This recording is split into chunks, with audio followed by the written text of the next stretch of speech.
Hey, it's Aman here. In this tech tutorial, my virtual assistant is going to walk you through how to integrate System IO with Google Sheets, which means you're going to be able to send information from System IO directly to a spreadsheet. Now, I wanted to make something clear. Before you do the integration, you also want to set up the actual Google Sheets, meaning if you want to create some sort of a CRM or something along these lines, you want to create the rows and the top section of the actual Google Sheets before you choose what Google Sheets you want to connect. So set up Google Sheets first and then do the integration. Now my VA is going to take over and show you the integration process.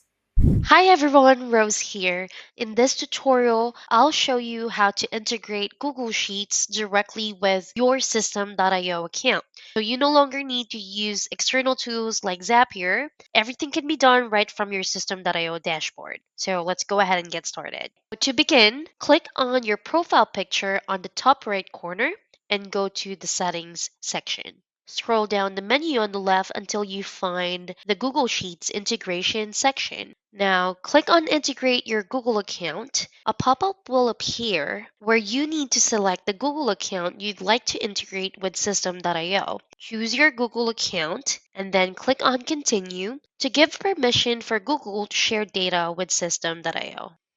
You'll now see your Google account listed in System.io. Once your account is connected, you can use the Add a New Row to a Google Sheet action in your workflows. So here's how. So under Automations, click on Workflows. So let's create a new one and let me name this Google Sheet Demo. Click on Save and let's open Google Sheet Demo.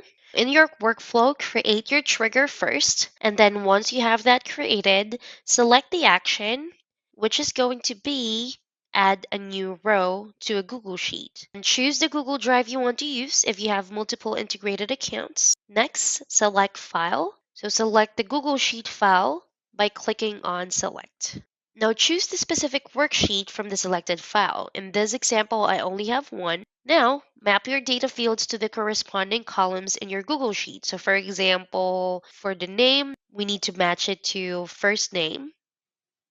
And then email address, let's match it to email address, contact email. And then phone number, we will match it to contact phone number. After mapping your data, click Create to finalize the action. All new data will now be automatically saved to your selected Google Sheet with no need for any intermediary services. And then one more thing, when you exit this workflow, make sure that you activate the workflow to make sure that it is working. Click on the three dots across the workflow and then click on Activate. And that's it.